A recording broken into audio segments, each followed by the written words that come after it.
Hello, my name is Debbie Anderson, and I'm here today to help you on your healing path from narcissistic abuse with education, science, and spirituality.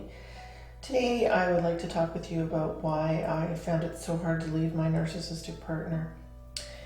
This question came up for me so many times that I struggled with wondering why it took me so long to end a relationship with an abusive partner. No doubt my own empathy, my compassion, and my willingness to see the good in people kept me in the toxic relationship.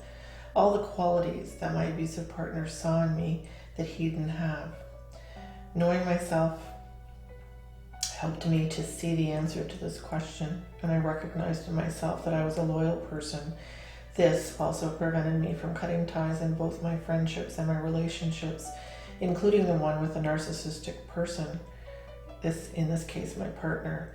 He knew that once he had me, he had me. It was all part of the idealization phase in the relationship. In most relationships, the narcissist is the one who ends the relationship and moves on to a narcissistic supply, another one. But in my case, it was me who left. After telling my friends what was going on in my relationship and going to a very good therapist, I finally saw who he was and that I needed to leave for my own sanity, survival, and safety. I later learned that he had a new supply, but that took me years to figure this out and why he had actually gave up on me so easily, because it's very uncommon if you leave a narcissistic abuser, they will find any way at all, whether it's 5 minutes from when you left, 2 years, or 20 years, to get back at you in whatever way they can.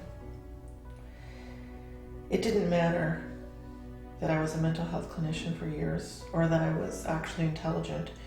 It was horrific for me to learn that he was abusive and that I ended up feeling worthless because of the abuse that he inflicted on me.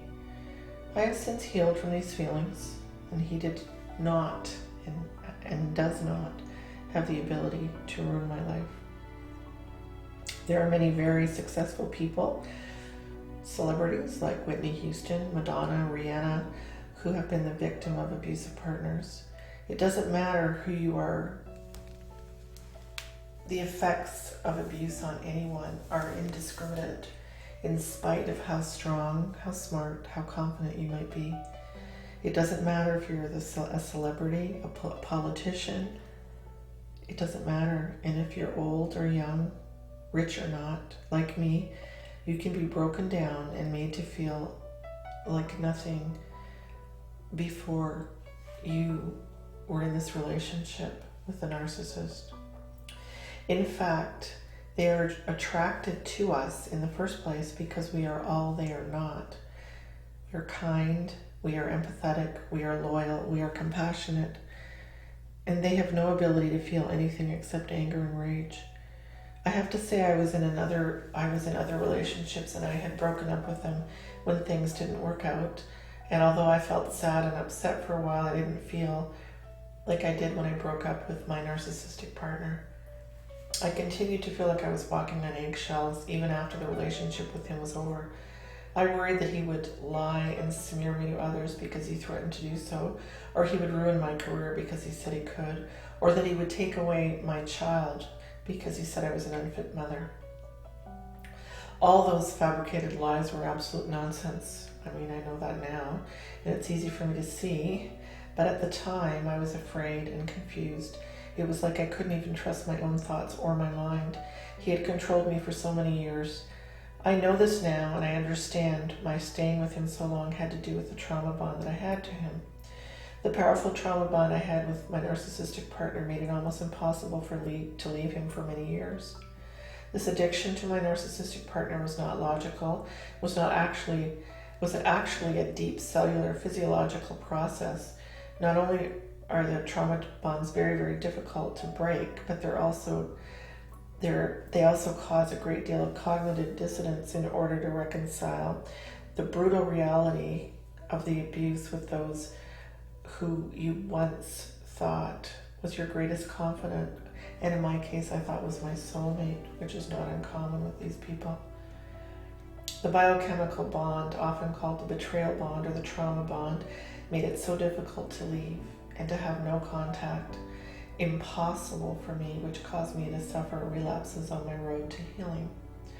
I believed that no matter how toxic a relationship became, I could not leave because I had already formed a special bond with my abusive partner. This bond felt so intense that relationships with other people, even close friends, paled in comparison. This traumatic bond feels like an addiction to the person, in my case, me. One of the most important things that I learned was that in order to heal, there needed to be a space to heal for myself. It was so difficult to detach from my abusive partner, but more to actually detach and really mean it. What this means is to take the focus off what your narcissistic partner is doing or not doing and put our attention on ourselves fully so we can heal inwardly. Critical to our recovery is to leave and to have no contact, or strictly a modified low contact if you absolutely have to. By having no contact with your narcissistic partner, this sabotages. By having contact with your narcissistic partner, this sabotages your chance of true healing. It is vital to your healing to understand that in order to recover and to reattach to your narcissist, it's as harmful, for example, as an alcoholic to drink again, even if it's just one glass. When healing from narcissistic abuse, most importantly, it's to break the addiction to the abuser and to allow yourself self-value and self-love so that you will no longer be continually hurt by him or them. Going no contact means we stop hurting ourselves. We can't change a narcissist, and the more we try to control them, the more it is us who are changed and controlled.